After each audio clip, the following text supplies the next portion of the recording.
샬롬 샬롬 샬롬 샬롬 샬롬. 하나님 사랑합니다. 여러분 주 안에서 사랑합니다. 예레미야 28장 말씀 증거하고 있습니다. 12절에서 17절 우리가 이런 말을 많이 할 줄 알아야 되겠죠. 선지자 하나냐가 선지자 예레미야의 목에서 멍에를 꺾어버린 후에 야훼의 말씀이 예레미야에게 임하니라 이르시기를 너는 가서 하나냐에게 말하되 이르기를 야훼의 말씀에 내가 나무 멍에를 꺾었느냐 그 대신 쇠 멍에를 만들었느니라. 만군의 야훼 이스라엘의 하나님께서 이와 같이 말씀하시니라. 내가 쇠 멍에로 이 모든 나라의 목에 매어 바벨론의 왕 느부갓네살을 섬기게 하였으니 그들이 그를 섬기리라. 내가 들짐승도 그에게 주었느니라 하라. 선지자 예레미야가 선지자 하나냐에게 이르되 하나냐에 들으라. 야훼께서 너를 보내지 아니하셨거늘 내가 이 백성의 거짓을 믿게 하는도다.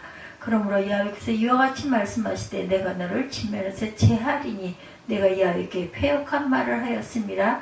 내가 금년에 죽으리라 하셨느니라 하더니 선지자 하나냐가 그의 7째 달에 죽었더라. 예레미야 17장 2절에 나오는 하나님의 말씀대로 예레미야가 목에 멍에를 얹고 백성들에게 잠시 바벨론의 멍에를 감수하고 교훈을 받으라 하는 메시지를 전했죠. 반대로 거짓 선지자 하나냐는 바벨론의 멍에를 꺾어버리리라 라고 말합니다. 그러면서 하나냐는 백성들 앞에 예레미야에게 심한 모욕을 하죠. 그래서 예레미야의 목에서 멍에를 취하여 꺾어버리고 10절에 이렇게 증거하죠. 하나님께서 2년 안에 바벨론의 멍에를 이처럼 꺾을 것이다. 그런 수모를 당하고 예레미야가 어떻게 해요? 11절에 보면 조용히 자기 길을 갔다라고 성경을 전하고 있습니다.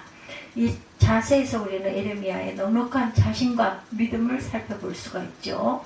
어렵고 힘든 역경을 만날 때 가장 중요한 자세, 그것은 바로 묵묵히 자신의 길을 흔들림 없이 가는 것입니다. 그런 일이 있은 다음에 하나님의 말씀이 예레미야에게 다시 임하죠. 오늘 13, 4절에 너는 가서 하나냐에게 이르기를 야훼 말씀에 내가 나무 멍에를 꺾었으니 대신 쇠 멍에를 만들었느니라. 만군의 야훼 이스라엘 하나님이 이같이 말하노라. 내가 쇠 멍에를 이 모든 나라의 목에 메워 바벨론 왕 느부갓네살을 섬기게 하였으니 그들이 그를 섬기리라. 내가 들짐승도 그에게 주었느니라 하신다 하라.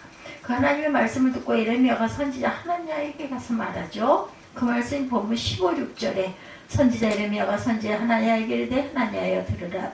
야훼께서 너를 보내지 아니하셨거늘 내가 이 백성들에게 거짓을 믿게 하는도다. 그러므로 야훼께서 말씀하시되 내가 너를 지면에서 제하리니 내가 야훼께 패역한 말을 하였음이라. 금년에 죽으리라. 예레미야는 하나냐에게 3가지로 인해 죽을 것이다 라고 말하죠. 하나님이 보내지 않았는데 보낸 것처럼 했던 것, 백성들에게 거짓말을 믿게 한 것, 야훼께 패역한 말을 한 것, 이 3가지로 인하여 너는 죽을 것이다. 결국 예레미야의 예언대로 하나냐는 그의 7월에 죽게 됩니다. 이 장면에서 우리는 몇 가지 교훈을 얻게 되죠. 첫째, 하나님이 주신 멍에를 기꺼이 지자는 교훈. 하나님이 주신 멍에는 기꺼이 져야 한다. 본문은 나무 멍에를 벗으려고 하면 쇠 멍에게 주어진다라는 13절 말씀이죠. 나무 멍에 대신 쇠 멍에. 그러므로 왜 나무 멍에가 주어졌는지를 깨닫고 회피만 해서는 안 되겠다. 나무 멍에를 만났거든 바로 하나님을 찾으라는 것이 하나님의 뜻이죠. 오늘의 실패가 반드시 불행을 의미하는 것은 아니다. 워싱턴, 클리블랜드, 링컨, 트루만, 영국의 처칠 등은 대학을 가지 못했어요. 고갱, 피카소, 석유왕 록펠러, 자동차왕 포드도 모두 고등학교 중퇴자들입니다. 강철왕 카네기, 배우 채플린, 발명가 에디슨은 초등학교도 못 다녔죠. 반면에 오늘의 성공이 반드시 행복을 의미하는 것은 또한 아니다. 히틀러, 무솔리니 같은 사람들은 한때 대단히 성공한 사람들이었습니다. 그러나 지금 볼 때 그들은 성공하지 않았으면 좋았을 그런 사람들이다. 그러므로 오늘의 실패가 다가 아니고 오늘의 성공이 또한 다가 아니라는 것. 중요한 것은 믿음을 가지고 어려운 상황을 극복하는 자세. 좋은 시절이 왔을 때에도 항상 겸허함을 잃지 않는 자세가 중요하다. 둘째, 항상 진실한 사람이 되기를 힘써야 한다는 교훈이 15, 6절에 증거되고 있습니다. 오늘 본문에 하나님의 잘못이 분명히 나와 있죠. 즉 거짓말하는 것, 패역한 말을 하는 것은 잘못되었다. 무엇을 권면하는 말씀이에요? 진실한 사람이 되어야 한다라는 거죠. 진실한 사람, 진실한 사람이 되기 위해서 가장 필요한 것, 무엇보다 중요한 것은 회개하는 마음을 가져야 할 것이다. 회개는 우리의 신앙생활에서 가장 기초적인 요소입니다. 회개는 반드시 우리의 죄를 지을 때만 해야 되는 것이다. 회개는 우리의 신앙을 새롭게 하고 자성하는 데 있어서 필수적인 것이다. 회개가 없으면 자꾸 신앙이 굳어지고 형식적이 되어버린다. 그러면 나중에는 모양만 남아있고 내용이 없어져 버린다.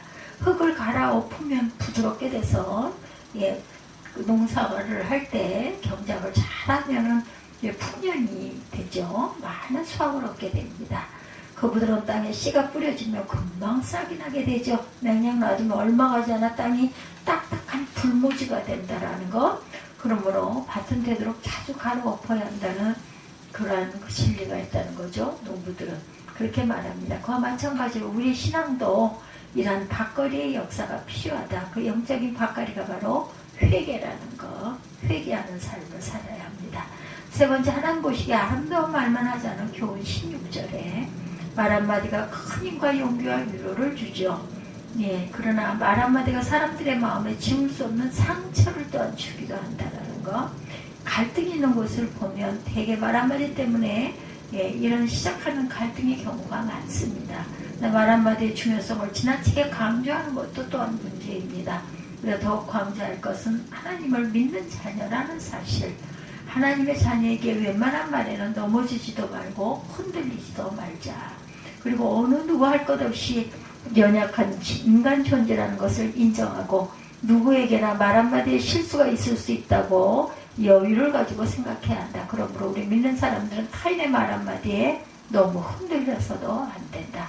그리고 더욱 중요한 것은 하나님 앞에서 반듯한 말을 해야 한다. 주님은 비둘기같이 순결하고 뱀같이 지혜로우라고 말씀하시죠. 이 주님의 말씀이 인간관계를 잘하라고 주어진 말씀이라고 생각됩니다.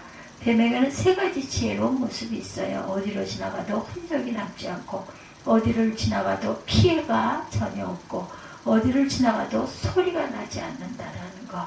그런 뱀에게 있는 지혜로운 점은 우리가 배울 필요성이 있습니다. 우리가 지나가는 곳에 소리가 나지 않도록 최선의 노력을 다하십시다. 그러려면 침묵을 깨고 말해야 한다면 이런 말을 많이 하시기 바랍니다. 당신이 좋다는 말을 많이 하십시오. 당신이 필요하다는 말도 많이 하십시오. 나의 친구가 되어달라는 말도 많이 하시기 바랍니다. 진실한 말과 좋은 말은 좋은 인간관계 형성의 필수 조건이죠. 항상 성도다운 말을 통해 축복의 그릇으로 준비될 수 있기를 주님의 이름으로 축복합니다.